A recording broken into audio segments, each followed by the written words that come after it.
Buenas, mi nombre es Marmeri Rondón de la Maestría en Estudios de la Mujer de la UCB, donde el día de hoy tenemos una cita con un filósofo muy importante dentro del estudio de la mujer, como es Augusto Bebel, ¿no? Filósofo marxista que desde la teoría marxista de la mujer dio grandes avances en algunas de sus principales obras. En este caso vamos a analizar esta obra publicada en 1978 que habla la mujer en el pasado, en el presente y en el porvenir.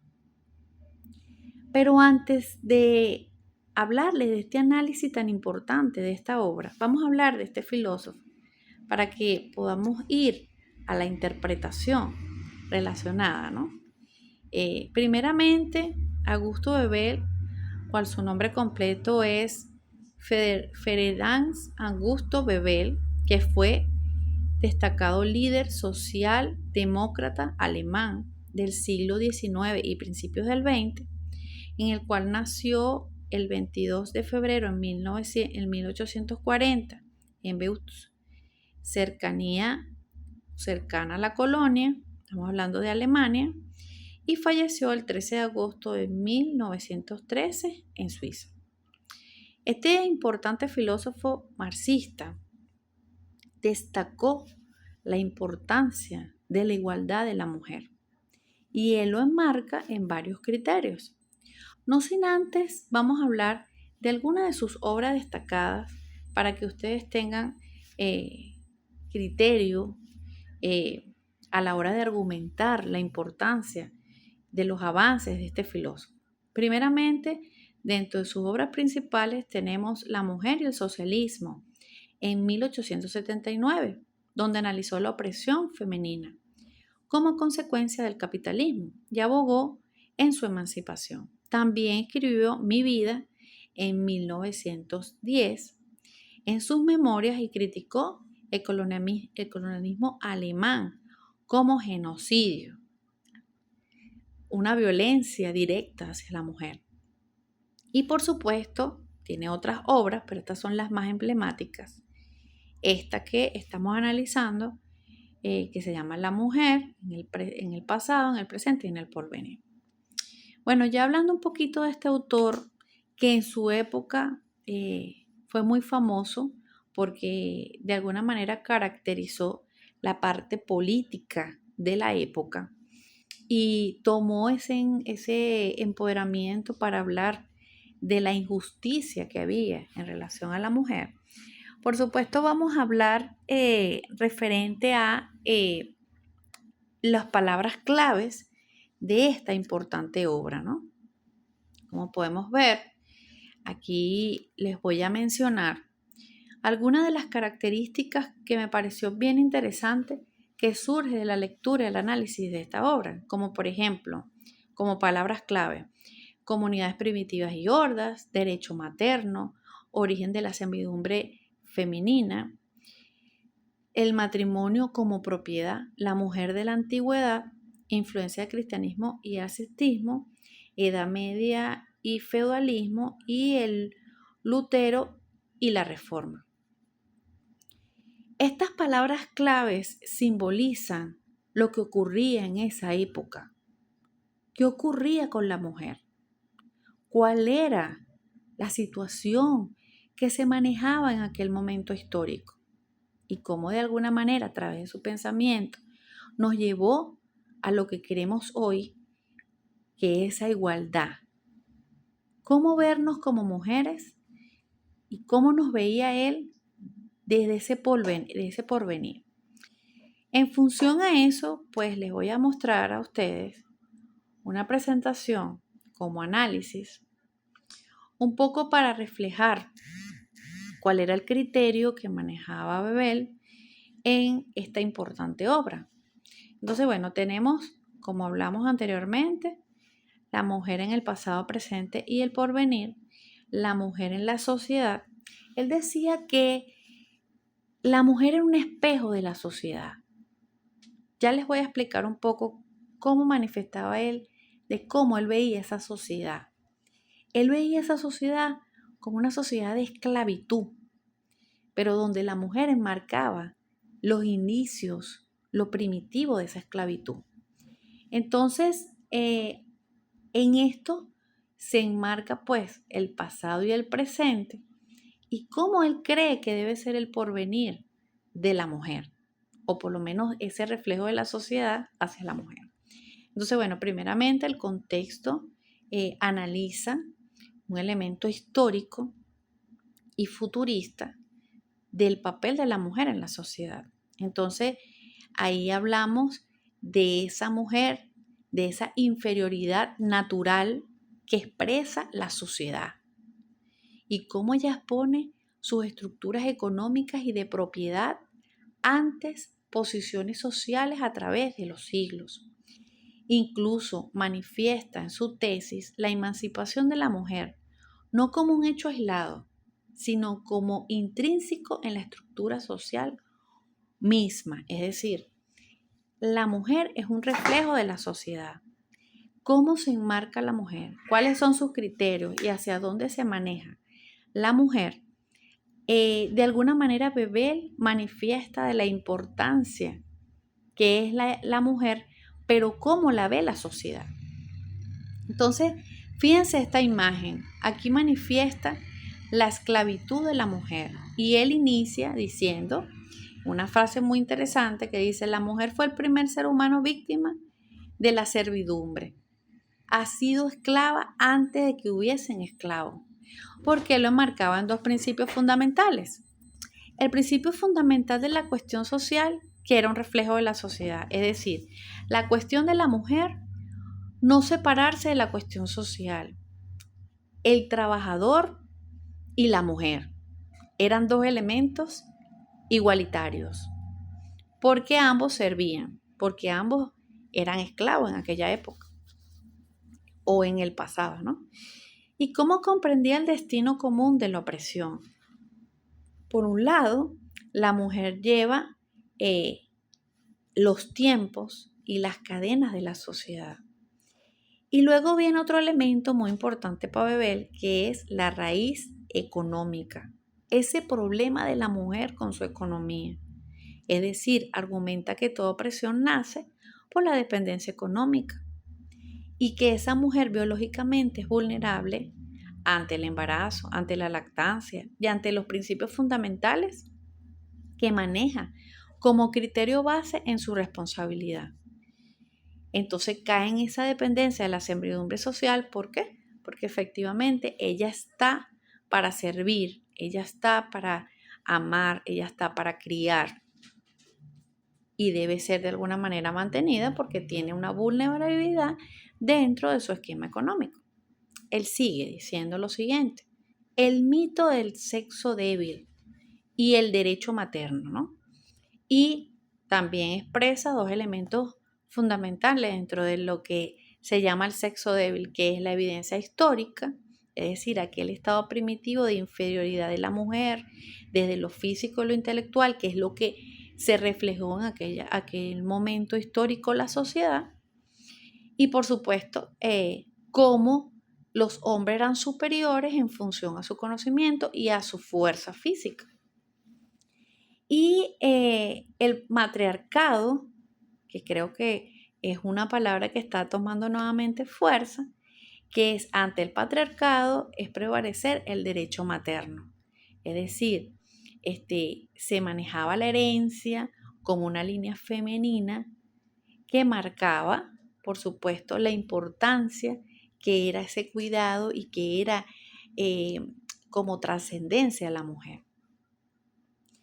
Y bueno, establece el instinto sexual de satisfacer ordenadamente a los hijos como primera instancia o primer término de la propiedad de la madre perteneciendo a ese padre ignorado. Es decir, el hijo era de la madre, era su propiedad y por lo cual ella tenía que cuidar a ese niño, ¿no? Ese era su deber. Luego viene, por supuesto, la propiedad privada y el fin de la libertad. Aquí se enmarca en varios elementos, por ejemplo, la horda, ¿verdad? El cambio de acumulación de la propiedad, que aquí estamos hablando de un tema más económico que de alguna manera Bebel trata de simular la importancia de la economía para la mujer, ¿no? El rapto de la mujer, ¿verdad? Como mercancía, el matrimonio siendo un aspecto violento y vamos a decirlo así, lo que le llamaban antes los dotes, pero más allá de eso, la mujer como propiedad del hombre.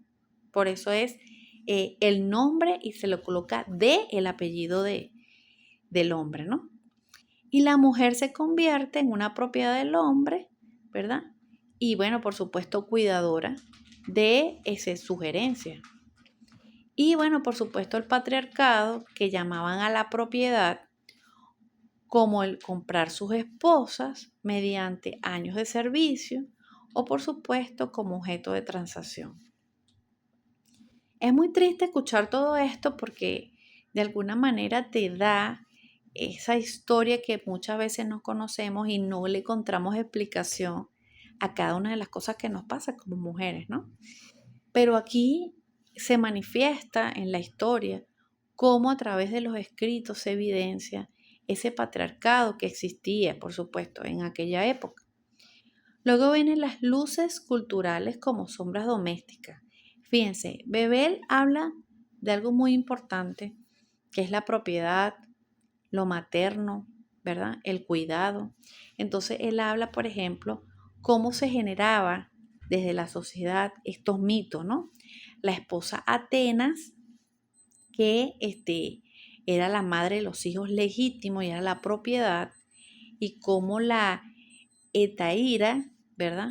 Que era la prostituta culta, libre, compañera intelectual, es decir, si nos ponemos a ver, la esposa era la que estaba de alguna manera haciendo el trabajo de cuidado, pero también nos encontrábamos con mujeres que su actividad era otra, ¿verdad? Y el hombre de alguna manera le daba ese valor, ¿no? De alguna forma. Entonces, tenemos como de alguna manera visualizar la importancia que en su momento intrínsecamente se veía en la mujer, pero no quería ser asumida por la propia sociedad. Entonces aquí él habla sobre la puerta del infierno, el cristianismo. De ahí se une también dentro de la sociedad, no solamente desde lo económico, sino que también teníamos, eh, por supuesto, la religión. Entonces, el estigma de liberar a la mujer, el cristianismo la marcó como la tentadora y causa de la caída del hombre. Es decir, si nos ponemos a ver cuál era la forma de que ellos asumían a la mujer, es que la mujer era pecadora. Entonces, de alguna manera, ella no tenía el mismo nivel que tenía el hombre. Lo otro también se manejaba la iglesia, era el desprecio de la carne. Entonces allí el celibato, ¿verdad? Antinatural y condenado por el matrimonio era importante. Es decir, la mujer debía ser pura para tener valor. Si no, no tenía ningún tipo de valor. La realidad medieval, como él habla del pasado, es ideal. El cristianismo de alguna manera, a través también de su sistema económico, feudalismo, manejaba, por supuesto, la simbología de la servidumbre sexual y absoluta y también la maternal. Luego, claro, en su obra él habla del pasado, cómo se veía en el pasado y cómo se manifestaba la injusticia de la sociedad. Luego viene el instinto sexual y la ley natural, que habla luego de la crisis contemporánea. En ese momento, pues el instinto sexual era tan viral y necesario como beber, comer y dormir, por supuesto, como viéndose como una necesidad, y por eso necesitaban a las mujeres para cubrir ese instinto.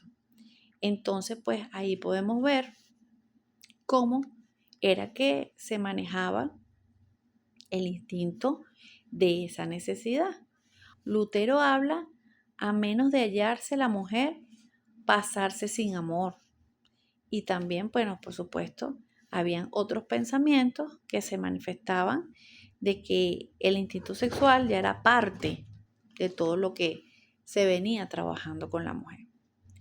Luego tenemos un, un axioma que se genera sobre el matrimonio y esa actitud sexual importante para la mujer y para el hombre. Sin embargo, para la mujer era como una actividad más. Para el hombre, sí era como saciar su necesidad, ¿no? Entonces, para eso estaba la mujer, para saciar su necesidad. Entonces, estaban las esposas y estaban las prostitutas cultas. Luego él habla del matrimonio, de esa especulación financiera que es la hipocresía entre el Estado y la Iglesia, ¿verdad? Donde por supuesto se unían la mujer y el hombre en una ceremonia y ahí se exigía la castidad de la esposa, mientras las prostitutas se mantenían como amantes. Un poco lo que se ha vivido durante todos estos años en la sociedad, ¿no? Eso ha cambiado un poco porque ya la mujer también ha tenido otros criterios a la hora de relacionarse. Entonces, bueno, el matrimonio como proletariado manejaba la destrucción del hogar como una industria moderna de esa mujer que no se podía liberar y debía ser explotada con salarios más bajos. Un hogar donde la mujer era castigada, dominada, ¿verdad? Sin tener que tener fatiga, eh, mal humor, sino siempre estar dispuesta a servir. En consecuencia, pues la inversión era los roles domésticos, la alta mortalidad infantil, bueno, esto porque tenía que ver con la sobrevivencia en esos tiempos, ¿no? La prostitución como institución necesaria era justificada. Entonces se hablaba de la oferta y demanda como existencia de las clases de mujeres, ¿verdad? Las honestas eran las esposas y las mujeres públicas que satisfacían, por supuesto, los excesos del hombre burgués. Y la ironía social era que la sociedad castigaba y despreciaba a la mujer que vendía su cuerpo, pero era una institución necesaria para el hombre, ¿no? Eh, y bueno, de alguna manera era la protección y respetaba al hombre para su servicio. Entonces, era ilógico pensar de que la mujer solamente era vista como parte de esa sociedad, sino que era una sociedad multipolar, donde, bueno, yo tenía mujeres que tenían que ser las señoras de la casa, pero también tenía mujeres que eran amantes, que era una institución necesaria para el hombre, ¿no? Sobre todo para los burgueses. La desproporción numérica, la lucha por el marido, era las causas de déficit masculino, pero más que todo por la época, guerras militares, emigración masiva, accidentes laborales y por supuesto, bueno, el excedente femenino y las consecuencias feroces entre mujeres. Ahí no existía sororidad ni empatía, porque allí lo que significaba sobrevivir era tener diferentes visiones que manejaba la mujer. Luego viene, por supuesto, el costo físico de la desigualdad desde la burguesía, que bueno, ahí se manejaban las enfermedades sociales relacionadas en esa época con la sexualidad, la vida antinatural, la promiscuidad, entre otros aspectos. Ahí surge la histeria y se comienza a controlar bajo diferentes formas, pero surge la histeria también por esta institucionalidad necesaria que se estableció dentro de la sociedad. Y por supuesto, la servidumbre, en este caso la obrera, que manejaba pues los aspectos de las enfermedades femeninas como resultado de las normas sociales. Entonces, bueno, en función a todo eso surge diferentes elementos como son la atrofia intelectual de la mujer, porque tiene que ver con una educación sentimental donde se educa a la mujer para ciertas cosas. para trabajo físico, para la parte materna y por supuesto para la institucionalidad necesaria, que eso sí se hace de manera empírica, y por supuesto el abismo conyugal, que tiene que ver directamente con la educación y la brecha intelectual, donde la mujer tiene que conocer lo que necesita el marido, construir un hogar y buscar todas las formas para apoyar a su familia, ¿no? Entonces, el matucismo y el crimen oculto nace del control de la natalidad y las consecuencias del aborto que existía en aquella época por la prostitución y la promiscuidad. Y por supuesto, la hipocresía legal en ese momento dentro del Código Civil francés era prohibir investigar la paternidad y dejar impune al hombre, ¿verdad? Y bueno, la madre, como era la propiedad de su hijo, entonces, bueno, tenía que encargarse del niño, ¿no? Para culminar este análisis, que debo confesar, y le doy muchísimas gracias a la profesora y a mis compañeras, pero debo confesar que manifestó de alguna forma una interrelación de lo que existía en aquel momento histórico cuando este excelente filósofo marxista generó estas ideas y lo que tenemos hoy, ¿no?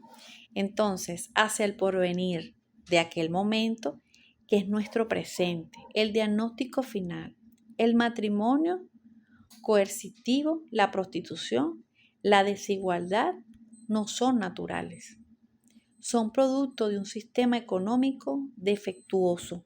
Eso es lo que concluye este autor. Y yo me uno a esa conclusión, porque la mujer no podemos, primeramente, tener ningún problema con lo económico. Nosotras podemos apoyar al hombre y adicionalmente ser útil para la sociedad, no solamente como servidumbre, no solamente como cuidado, también desde el punto de vista intelectual. Por otro lado, la solución de la emancipación total, la independencia económica absoluta, la educación igualitaria y científica y las relaciones basadas en la libre elección sin necesidad material. Este autor visionario, según lo que leí en esta obra, manifiesta la importancia de esa emancipación, no solamente de estos tres puntos de vista, también desde el punto de vista de la visión de la mujer, la importancia de la mujer en la sociedad, no solamente como cuidadora, sino que ella también tiene aspectos fundamentales que llevan a aportar a la sociedad, a desarrollar la sociedad y que la sociedad sea un espejo de ese desarrollo a través de la importancia que tiene la mujer para ella. Con esto quiero concluir y decirles que en la analogía de la importancia que es la igualdad, de la importancia que es el que la mujer todos los días pueda prepararse y pueda brindarle más a la sociedad, todos los días pueda prepararse no solamente desde los valores, sino también desde lo intelectual y científico, genera un bienestar social, genera un desarrollo. La mujer hoy en día, y visionario con este autor en el porvenir, que yo lo veo en el ahora, maneja diferentes aspectos que ha sido importante para el mundo. No solamente el traer una vida al mundo, no solamente ser cuidadoras, porque él hablaba de la naturaleza, pero efectivamente nosotros tenemos una naturaleza propia como mujer, pero más allá de eso tenemos otros elementos que podemos desarrollar para apoyar no solamente a nuestra familia, sino a la sociedad. Para nada es un secreto que muchas veces nos vemos en las estadísticas, donde dice, bueno, la mujer gerente. ¿Cómo ha sido la gestión de esa mujer? ¿Qué ha involucrado dentro de los aspectos que ha generado un desarrollo en esa institución? ¿Cómo podemos ver la mujer en la política? ¿Cómo podemos ver la mujer en la institución? ¿Cómo podemos ver la mujer en los distintos sectores de la sociedad? Y manejando, por supuesto, distintas formas de poder, ejerciendo poder y también estableciéndolo desde el liderazgo. Entonces, bueno, para concluir, este autor verdaderamente me pareció maravilloso porque él manifiesta la importancia de la mujer dentro de la sociedad, de cuáles son los criterios que deberían utilizarse para que en ese porvenir la mujer sea protagonista. Y bueno, por supuesto, enmarcarlo en el beneficio de los desarrollos que se pueden establecer, la igualdad, la franqueza y los papeles de la mujer enmarca la sociedad misma. Bueno, muchísimas gracias.